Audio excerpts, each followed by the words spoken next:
Baik, kita masuk bulan Mei, dan bulan Mei itu di dalam gereja Katolik dipakai untuk menghormati Bunda Maria. Nah, ini yang namanya devosi. Jadi rasa bakti sebagai ungkapan iman kita pada Tuhan melalui perantaraan orang-orang suci dalam bulan Mei ini adalah devosi kepada Bunda Maria.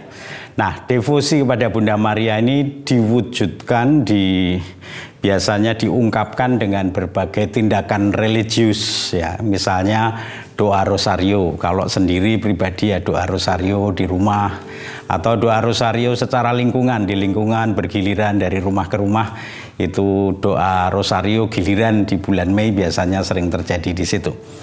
Ada lagi yang menyebut dengan ziarah. Jadi sekarang ini di Indonesia ini banyak gua-gua Maria, jadi ini kebanyakan nggak sih gua Maria di Indonesia ini, sehingga itu membuat sebuah tindakan religius yang namanya pergi ke suatu tempat, menuju suatu tempat ziarah di gua Maria dan orang berdoa di situ. Orang Katolik suka dengan gua Maria ini, orang Katolik suka dengan mitos mujizat-mujizat yang terjadi di gua-gua Maria ini. Ada yang mujizat itu benar terjadi, ada yang penting mantap bahwa rahmat Tuhan itu mengalir melalui doa-doa di gua-gua Maria ini. Dan di era pandemi ini yang terjadi juga ada ziarah namanya ziarah virtual.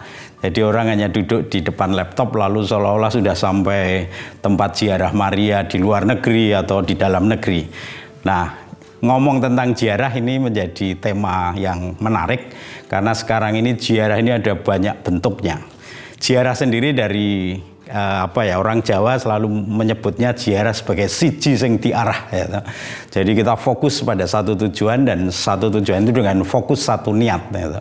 Jadi di Jawa sendiri orang-orang Jawa selalu mengkaitkan simbah-simbah kita itu ziarah itu dengan niat. Niat kita fokuskan. Jadi kalau misalnya saya seorang yang pemarah, lalu saya ingin mengurangi rasa marah itu, maka saya melakukan perjalanan supaya sambil mati raga, sambil fokus saya bisa mengurangi sifat-sifat saya yang pemarah ini. Nah, jadi biasanya ziarah ini ada lakunya, ada mati raganya. Nah, di kalangan gereja Katolik ziarah ini kaitannya dengan biasanya datang ke tempat gua-gua Maria biasanya. Dan ini sekarang karena gua Maria ini ada banyak sekali, ada ziarah yang namanya ziarah 9 gua Maria. Nah, itu lebih seru lagi. Jadi orang pergi ke lain daerah lalu yang dituju ada 9 gua Maria yang akan dituju. Nah, ini saking banyaknya tempat ziarah itu lalu menjadi ada ziarah semacam itu. Yang unik lagi ada yang namanya ziarek. Wah, itu ziarah dan rekreasi. Itu ziarah yang paling membingungkan. Kita mau ziarah atau mau rekreasi gitu ya. Dan ini sering terjadi kebingungan karena ini ada dua hal yang sedikit berbeda arah ya. Yang ziarah itu pengennya berdoa, yang rekreasi itu pengennya seneng-seneng. Nah, ini kayak laki-laki poligami itu punya 2 istri harus adil. Nah, mungkinkah adil antara kita berdoa dan bersenang-senang? Itu jadi poligami banget ini ziarah ini karena terkait tensi. Jadi orang bisa punya hidden agenda yang tersembunyi. Judulnya ziarah tetapi saya pengennya rekreasi. Nah, ini yang harus benar-benar ditentukan arahnya ziarah ini, mau ziarah atau mau seneng-seneng, atau mau bisa adil dua-duanya. Tetapi itu semua adalah bentuk-bentuk dari devosi kepada Bunda Maria dan seringkali terjadi di bulan Mei ini untuk menghormati Bunda Maria. Pertanyaannya selalu adalah so what? Terus mau apa? Jut ngopo nek wis sampai ke 9 gua Maria bulan Mei ini? Adakah tindakan-tindakan devosi ini mengarah juga kepada tindakan solidaritas sosial? Ya, jadi berangkat dari kesalehan devosional menuju kesalehan sosial, kecerdasan devosional menjadi kecerdasan sosial. Jadi segala hal yang terkait dengan devosional memang seringkali arahnya adalah kesucian pribadi, kesalehan pribadi atau kelompok ya, komunal yang kalau itu berangkat secara kelompok. Tetapi yang sekarang ditanyakan adalah apakah mungkin juga kesalehan devosional ini menuju pada kesalehan sosial. Apakah ada solidaritas di dalam diri orang-orang yang berziarah ini? Jadi bayangkan saja, sekarang ini situasi pandemi dan banyak orang yang juga terdampak oleh pandemi. Mungkinkah setelah ziarah kita berbuat sesuatu untuk orang-orang yang terdampak pandemi? Ada bencana alam, mungkinkah ziarah-ziarah kita juga mengarah pada solidaritas pada saudara-saudara kita yang terkena bencana alam?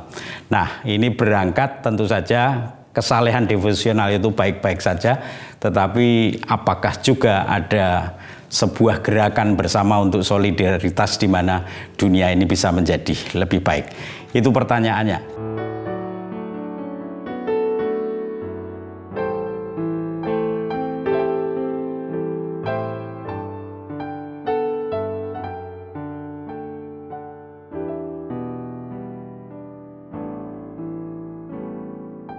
Difusi kepada Bunda Maria itu sudah dimulai sejak abad pertengahan, karena pada waktu itu situasi umat yang merasa terasing dari liturgi yang resmi dari gereja. Difusi pada dasarnya memang berawal dari pengalaman umat ketika mengikuti liturgi di dalam bahasa Latin. Mereka tidak paham, merasa terasing, sehingga mereka membutuhkan pengungkapan iman yang lebih sampai pada perasaan, pengalaman yang sederhana, sehingga mereka pun kemudian mengembangkan difusi.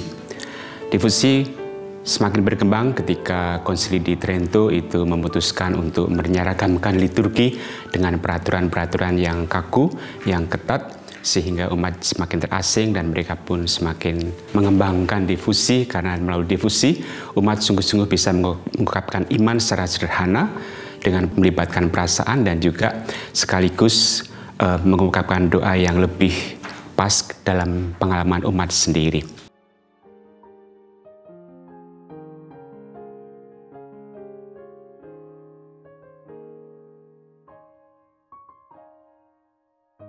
Pada abad pertengahan itu umat merasa kering, dan pada waktu itu juga mulai ada ungkapan salam kepada Bunda Maria. Maka sekitar abad 14 itu doa salam ya Ratu mulai ditulis dan mulai juga diungkapkan oleh umat. Begitu pula doa salam Maria pada abad pertengahan juga mulai, meskipun belum selengkap. Sekarang di bagian yang pertama dari salam Maria sampai terpujilah buah tubuh Yesus. Nah, itu doa itu diambil dari Injil Lukas, dan doa itu kemudian berkembang. Baru pada abad 15 kemudian ditambahkan bagian yang kedua, doakanlah kami. Nah, difusi pada Bunda Maria ini memang muncul ketika umat merasa dekat dengan Bunda Maria sebagai ibu yang punya peran penting dalam sejarah keselamatan. Maka sebetulnya doa kepada Bunda Maria juga sudah mulai ada pada abad yang ketiga, yaitu Subtuum Presidium, Santa Maria, doakanlah kami yang berlindung kepadamu. Ya. Nah, kemudian penghormatan pada Bunda Maria memang semakin berkembang dengan munculnya doa salam Maria, doa salam ya Ratu, dan juga kemudian apa yang disebut doa Rosario, yang semula itu bermula di kalangan para rahib yang mendaraskan 150 mazmur.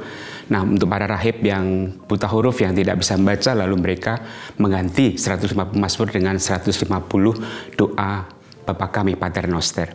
Hanya kemudian setelah doa Salam Maria berkembang, lalu pelan-pelan memang kebiasaan mendaraskan 150 mazmur, doa Bapa Kami diganti menjadi doa Salam Maria, sehingga lalu nanti pada akhirnya berkembang menjadi doa Rosario. Difusi kepada Bunda Maria sendiri itu semakin berkembang pada abad 18 sampai 19, ketika pada waktu itu Paus Pius yang kelima ditahan oleh serdadu Napoleon, lalu dia berdoa kepada Bunda Maria supaya dilepaskan, dan nanti dia berjanji kalau bisa dilepaskan lalu dia akan mengembangkan penghormatan difusi kepada Bunda Maria. 5 tahun kemudian memang lalu dia dilepaskan. Pada waktu itulah lalu Paus menetapkan difusi kepada Bunda Maria semakin dikembangkan. Begitu pula pengalaman Paus Pius yang ke-9 pada tahun 1854, beliau mengeluarkan dogma Maria Immaculata, Maria dikandung tanpa noda dosa. Dan sejak saat itu memang difusi kepada Bunda Maria semakin berkembang. Begitu pula para Yesuit juga andil besar di dalam menyebarluaskan difusi kepada Bunda Maria ini. Dan sampai sekarang kita tahu bahwa bulan Maria, bulan Mei itu disebut sebagai bulan Maria. Pengalaman ini pun sebetulnya juga sudah sejak abad pertengahan ketika penghormatan kepada Ibu Maria itu berkembang dari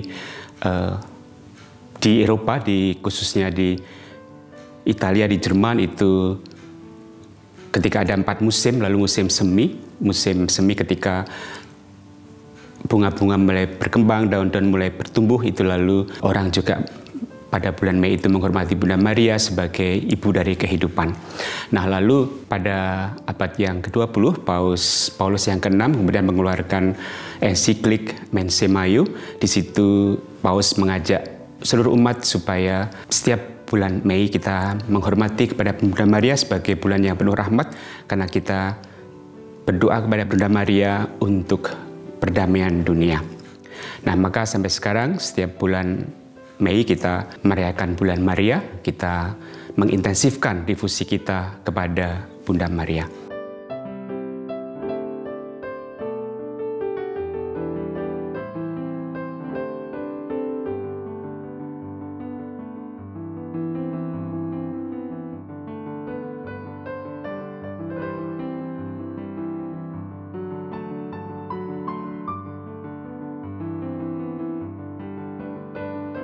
Devosi kepada Bunda Maria merupakan hal yang sangat penting di dalam kehidupan gereja. Devosi membantu para anggota gereja untuk mengembangkan iman akan Allah melalui Yesus Kristus.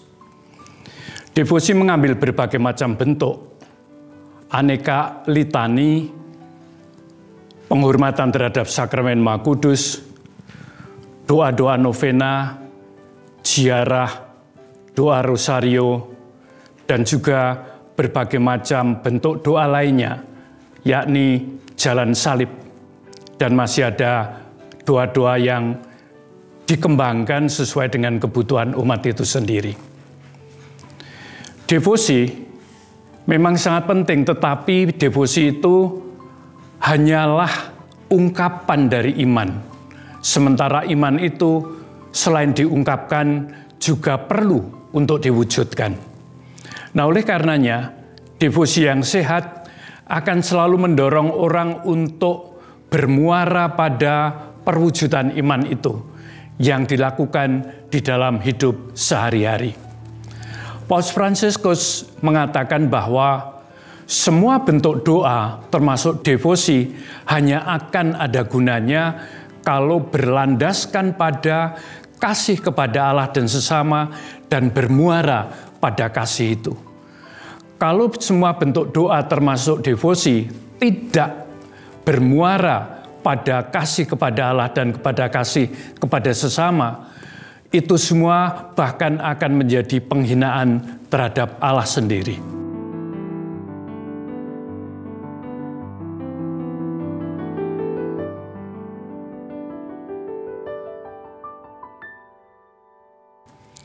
Nah, supaya devosi sungguh mengembangkan iman umat, khususnya di dalam pembentukan perwujudan iman di dalam kehidupan sehari-hari, ada 2 hal yang perlu diperhatikan.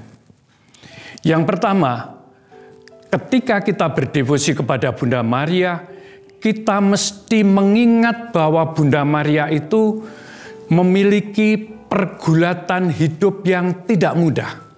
Saya akan memberi istilah, kita perlu mengingat Bunda Maria yang belum dimasukkan dalam gereja Katolik, yakni Bunda Maria yang merupakan seorang perempuan muda dari kota kecil di Nazaret. Pergulatan hidupnya untuk menjadi murid Yesus diawali dengan kenyataan bahwa ia mengandung sebelum pernikahannya diumumkan secara publik. Memang dia sudah bertunangan dan sudah resmi menjadi suami Yosef, tetapi secara publik belum diumumkan dan dia sudah mengandung. Bagaimana dia bergulat dengan kenyataan itu? yang di dalam tradisi bisa membawa dia kepada kematian karena dirajam. Yang kedua, ketika dia mengalami kegelisahan untuk memikirkan masa depan bayi yang ada di kandungannya, dia pergi kepada saudaranya, yakni Bunda Elizabeth, yang pada usia sudah tua, sekitar 70 tahun juga mengandung. Dengan Elizabeth itulah ia berbagi berbagai macam kegalauannya mengenai masa depan anaknya. Dan dari sana perempuan berdua ini mengalami pengalaman dibimbing oleh Roh Kudus sehingga mampu melakukan lagu Magnificat, jiwaku memuliakan Allah di dalam hidupku. Kemudian ketika Yesus mulai berkembang sebagai seorang remaja, ayahnya Yosef menurut legenda sudah meninggal dunia. Dan Maria mesti membesarkan anaknya ini seorang diri sebagai orang tua tunggal. Kemudian ketika dia diundang untuk menghadiri perkawinan oleh sebuah keluarga, ia menemukan bahwa keluarga itu kekurangan anggur. Dan di dalam tradisi Yahudi, perkawinan, pesta besar tanpa anggur adalah sebuah hal aib yang luar biasa. Dan Bunda Maria tidak hanya tinggal diam, tetapi dia mencari jalan untuk memastikan bahwa kekurangan anggur itu dapat diatasi. Berikutnya dia mengalami bagaimana Yesus anaknya yang sangat dikasih ini meninggal dengan cara yang paling nista, dan dia ada di sana, hatinya hancur remuk redam.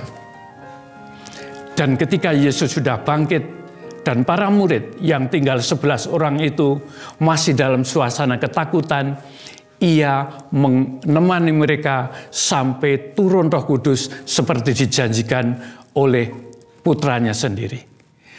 Nah, kalau kita mengingat Bunda Maria yang seperti ini, seorang perempuan yang bergulat dengan berbagai macam persoalannya di dalam hidupnya, maka devosi kepada Bunda Maria akan memberikan inspirasi kepada kita di dalam menapaki perjalanan hidup kita kalau kita juga mengalami kesulitan-kesulitan yang sama.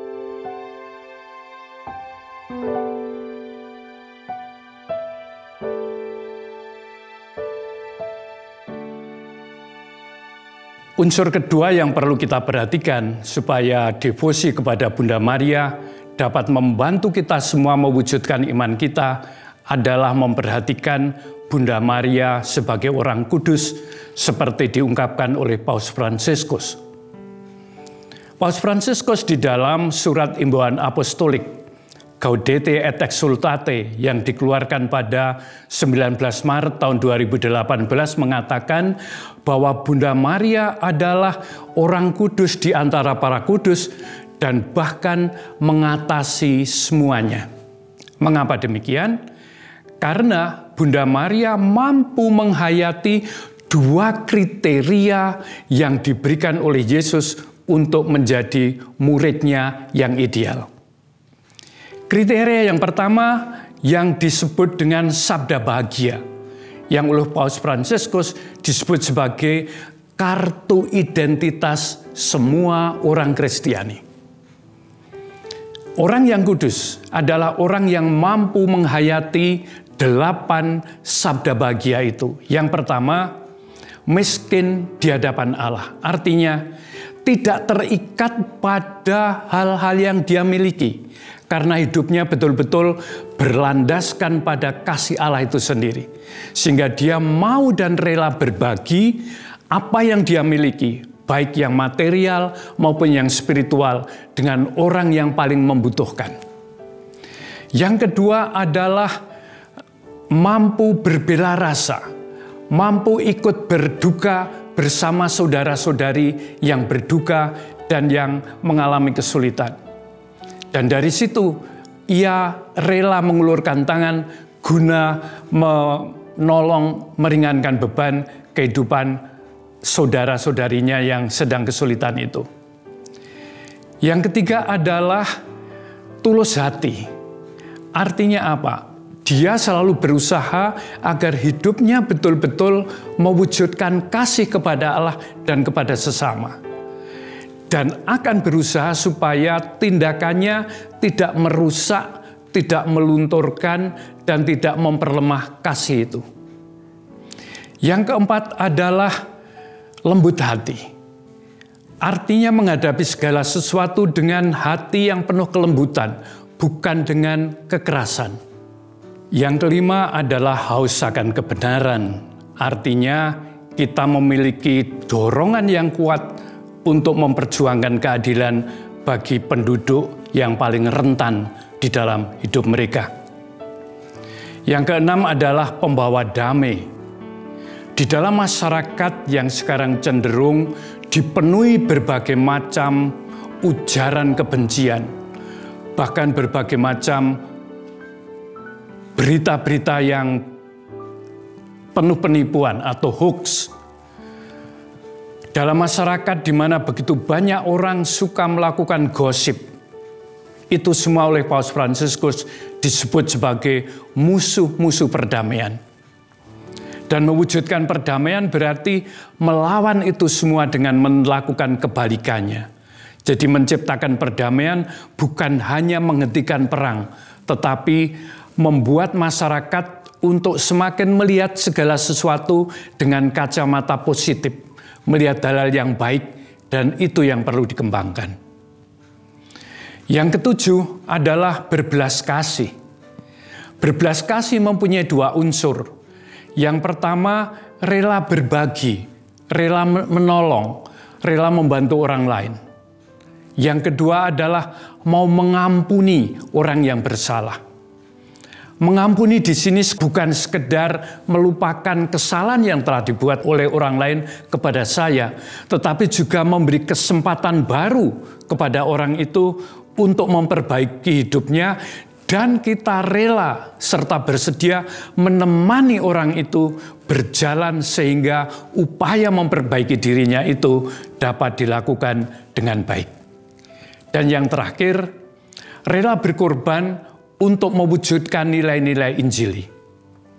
Nah, berkorban ini di masa lampau ditandai dengan hidup penuh kemartiran. Orang sering harus mengorbankan hidupnya demi imannya.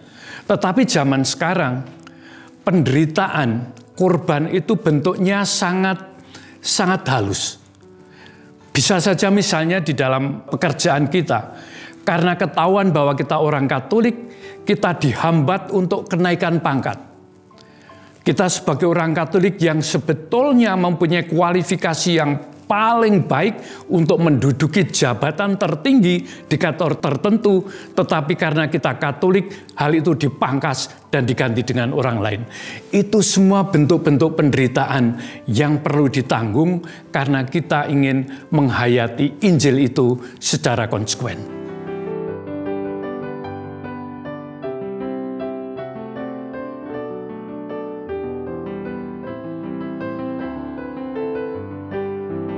Bunda Maria oleh Paus Fransiskus juga disebut sebagai orang kudus karena Bunda Maria mampu memenuhi kriterion tolok ukur kedua yang sangat penting di dalam mencapai kekudusan, yang oleh Matius disebutkan di dalam Injilnya bab 25 ayat 35 sampai 36. Di sana dikatakan bahwa orang yang kudus adalah orang yang mampu melihat, menemukan, dan menjumpai saudara-saudari kita yang paling kecil, saudara-saudari kita yang selalu dipinggirkan, saudara-saudari kita yang diinjak-injak martabatnya, saudara-saudari kita yang tidak pernah dihormati hak-hak asasinya.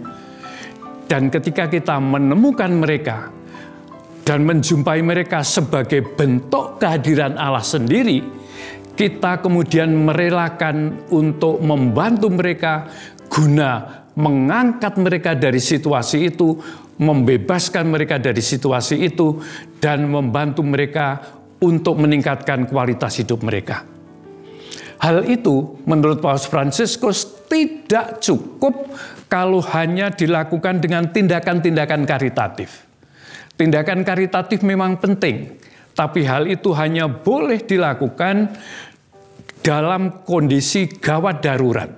Dan itu dinyatakan di dalam Laudato Si nomor 128. Tetapi supaya saudara-saudari kita yang dalam kondisi seperti tadi dapat diangkat dan dibantu menaikkan kualitas kehidupannya, kita perlu membangun sikap solidaritas.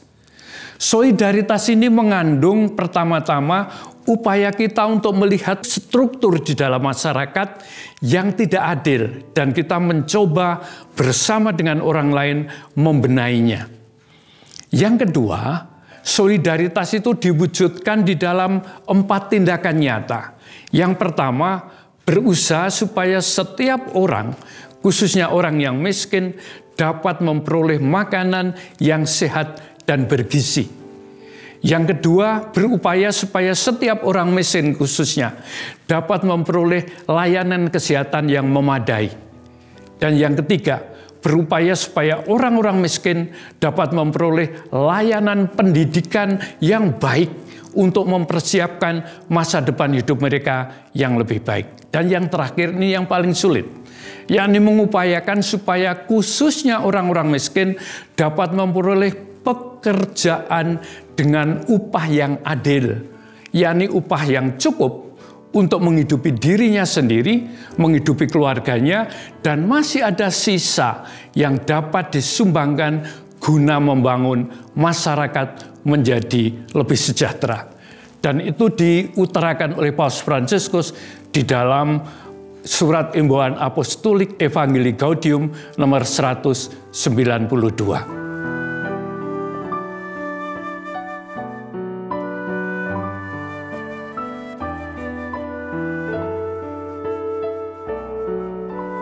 Bila 2 hal tadi, yakni menghayati sabda bahagia dan mengembangkan kemampuan untuk dapat melihat, menemui, dan membantu orang-orang yang paling kecil sebagai bentuk kehadiran Tuhan, serta membantu meringankan beban hidup mereka, membebaskan mereka dari situasi yang membelenggu mereka, dan meningkatkan kualitas hidup mereka itu kita lakukan, maka devosi kepada Bunda Maria akan menuntun kita berkembang di dalam iman Kristiani yang sehat di dalam tradisi gereja.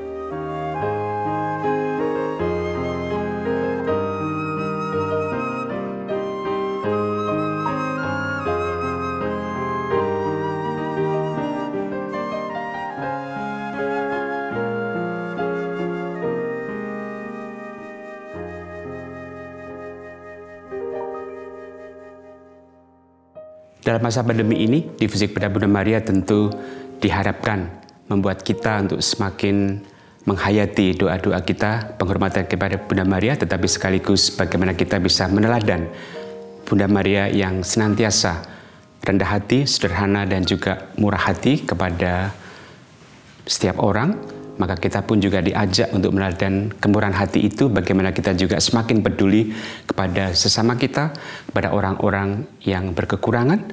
Dengan kemurahan hati kita diharapkan kita juga semakin bisa mewujudkan penghormatan dan difusi kita kepada Bunda Maria.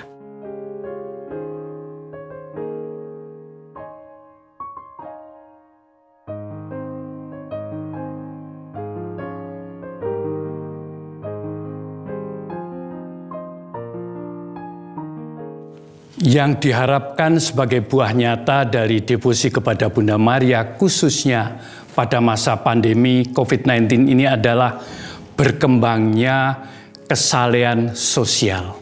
Ambil contoh. Di Indonesia sekarang ini 44% sumber daya manusiawinya hanya lulus SMP dan SD. Bisa dibayangkan bagaimana kita bisa memajukan bangsa ini. Itu berarti berkaitan dengan kualitas pendidikan dan bahkan tidak mampunya 44% penduduk negeri ini untuk mendapatkan pendidikan yang baik minimal sampai SLTA. Nah, apa yang perlu kita lakukan untuk ikut mengatasi hal itu?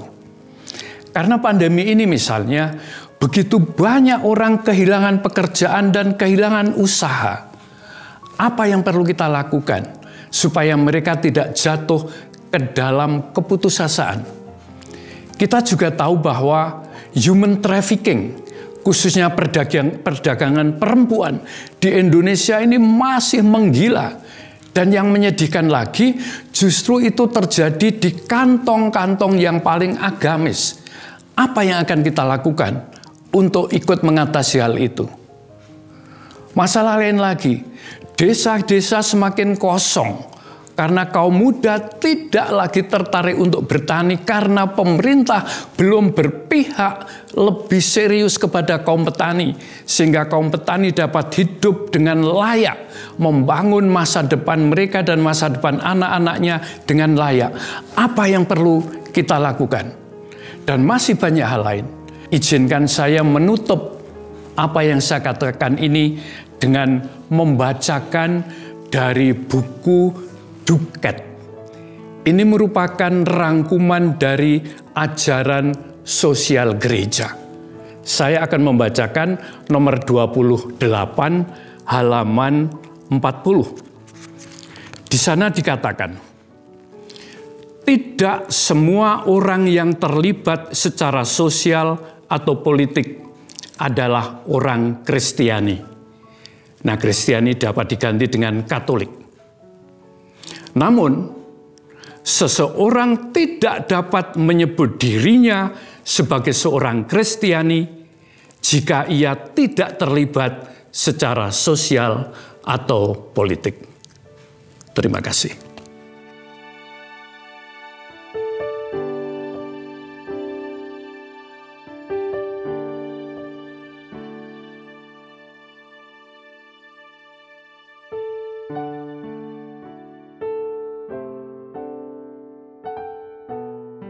Per Mariam ad Yesum, melalui Maria sampai pada Yesus.